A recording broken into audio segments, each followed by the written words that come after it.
What's up, gamers? I have no name, I have no home, and no female dogs. I am part of the ecosystem, hunting, surviving, waiting.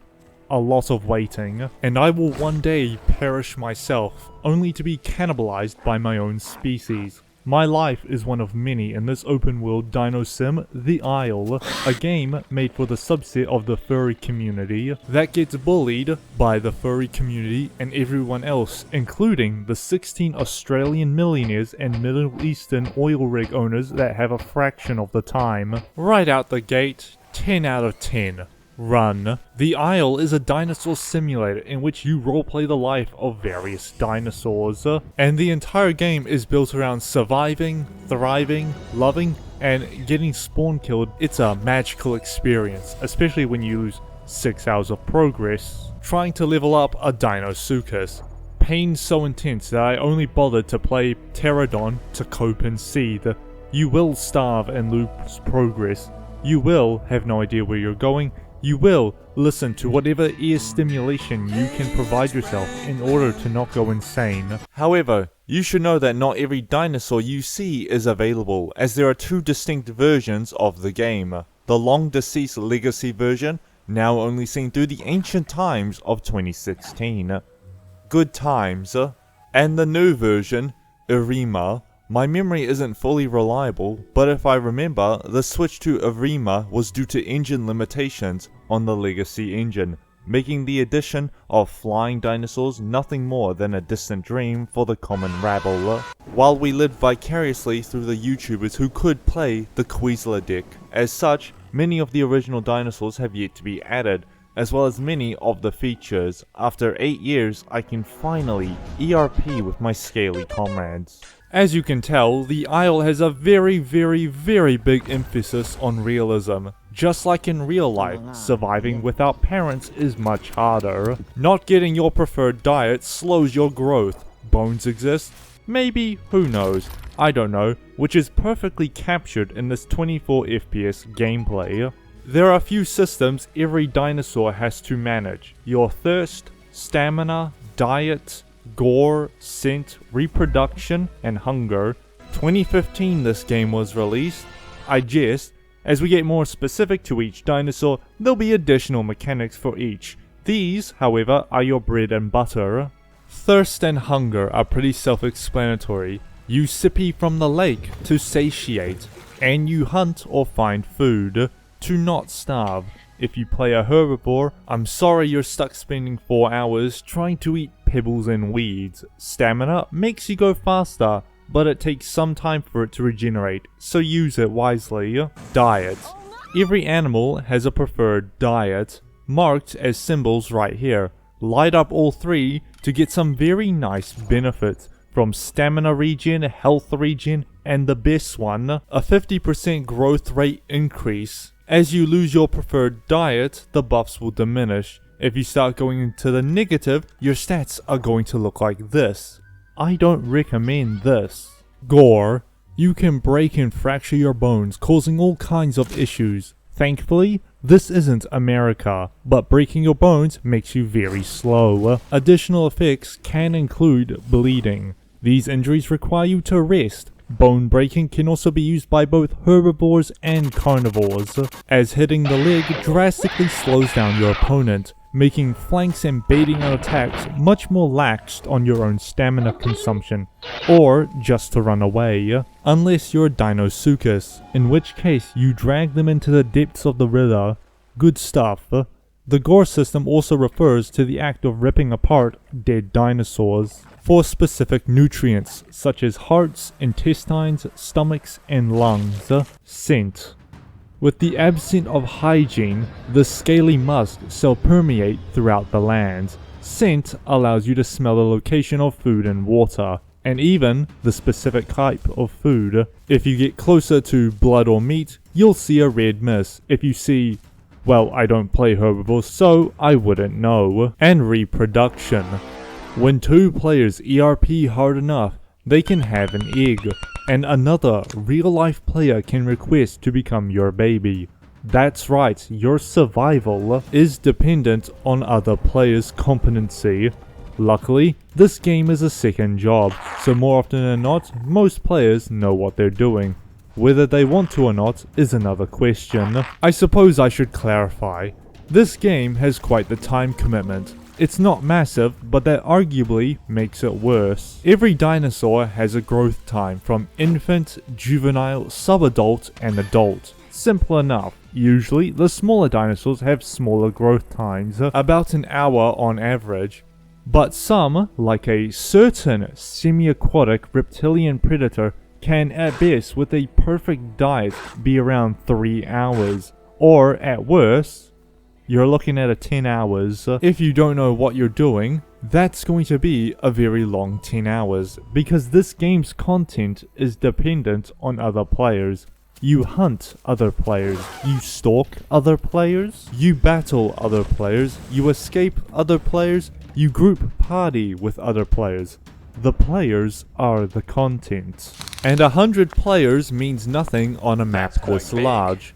Put it simply, it's not the potential 10 hours I may have to play, it's the potential 10 hours of doing nothing. That makes my testosterone shrivel and makes me bitchy. Combined with the fact that you can lose hours of nothing, and it really drives the cactus into your urethra on how painful it is. And no, you can't cross-team with other dinosaurs on most servers. There are plenty of unofficial servers, but at least in my region, they're not particularly active. Remember, never mix pack, never cheat, and never wonder where your money is being spent. But that doesn't matter. We're here for that prehistoric mating experience. What we cannot get in the real world, we substitute in the virtual one. And sometimes I just want to roleplay as my favorite 2,000 pound apex predator, picking off the weaklings, and it's pretty good. If it's one thing this game has mastered, it's the art of being a dinosaur. And there are 15 dinosaurs, 5 herbivores, 8 carnivores, and 2 omnivores. Every dinosaur has a specific calling sound. From 1 to 4, you have I exist, I'm friendly, I have a shiv, and 4. I'm going to die and I don't want to start over again. So I'll be summarizing each dinosaur, what they can do, and the general game plan. But we have to put that on hold. As of editing, they've just released patch 0.15, which includes the mutation system, which was only available on the testing branch. Which I wasn't going to cover, but now my hand has been forced. Touché. Mutations are special effects that can provide boosts, enhancements to your dinosaur's characteristics. This can include making less noise, regenerating stamina faster, or reducing food consumption. It's a neat system to really help specify your playstyle. But I have to stop, or else we'll start talking about the upcoming features. And by upcoming, I mean they're never coming, such as the humans, tribal humans, and the strains. Humans are humans, tribal humans are humans with a flair for the taboo, and strains. Do be noted that this game has lore, and the Type H, Type N, and Type T are all cracked out mutant dinosaurs. Some of the dinosaur strains actually did exist in the game, but they've been put on hold until all the dinosaurs are added to the game, and all of their elder models are added to the game. If you want more information, you can just go to the wiki, because I do not associate with Discord moderators. Dinosuchus. Have you ever wanted to experience the full effects of isolation?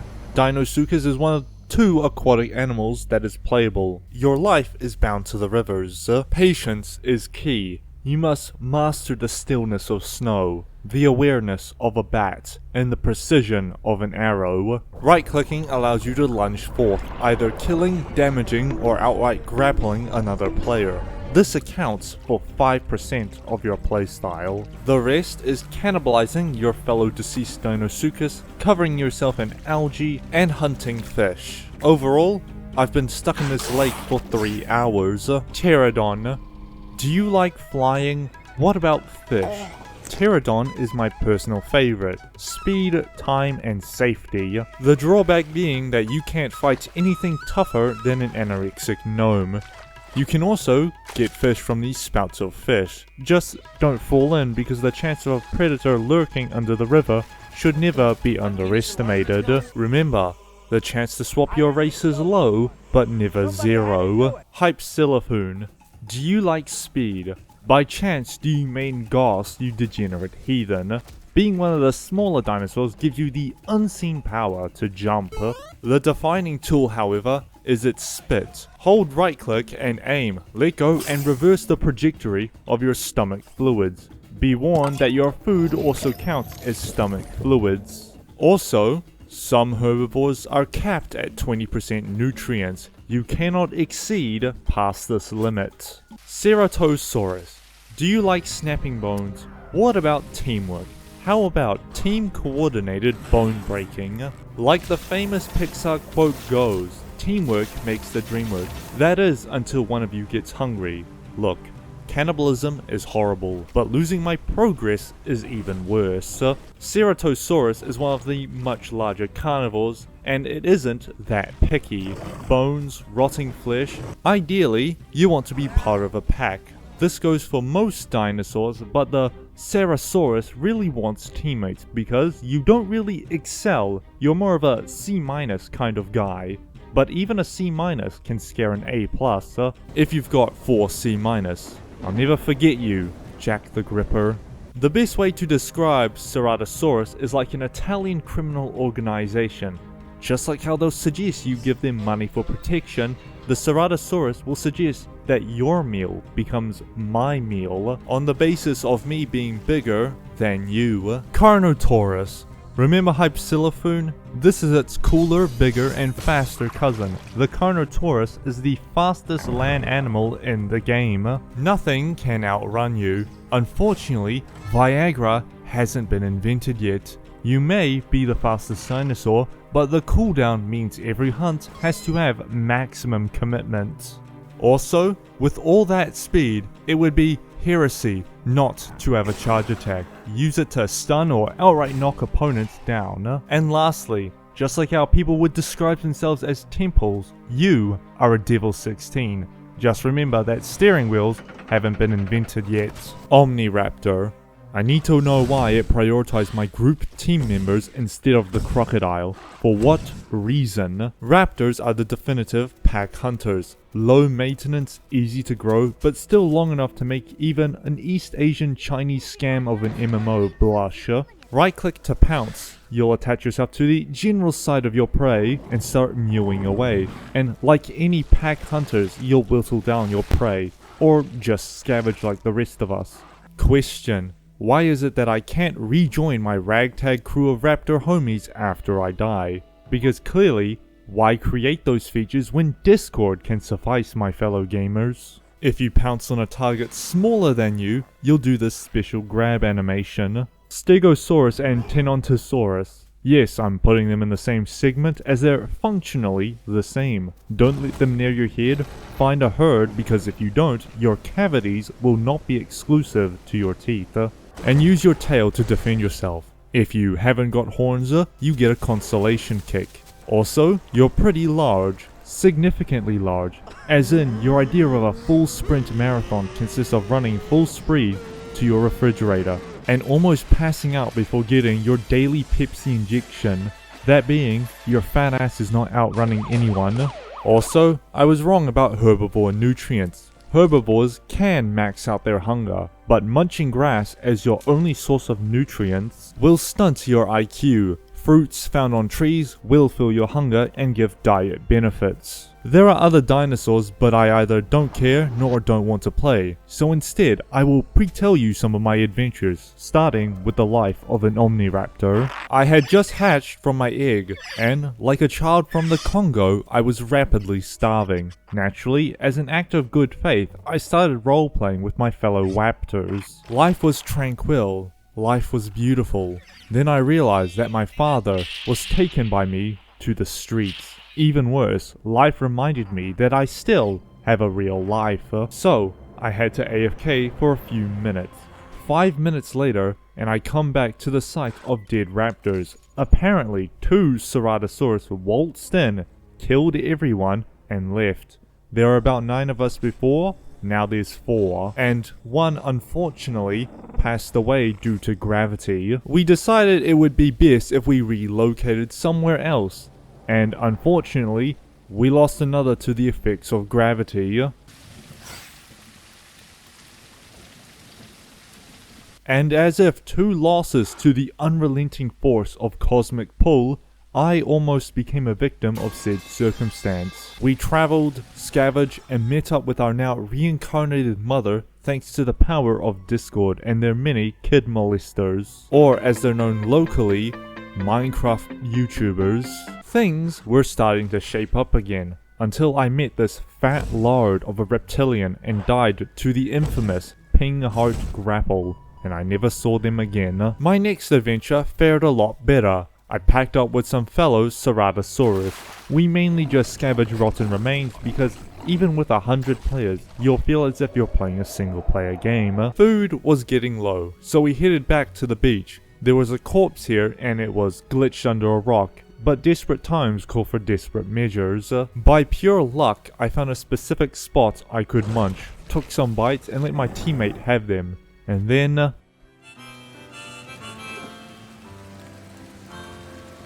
my fellow Ceratosaurus had become victim to the polygon nightmare. He was stuck. There was no /unstuck or self-sabotage. He would have to wait there, probably for 30 minutes, just to run out of hunger. The only way he could get out is to go onto the Discord, DM an admin, and manually be teleported out.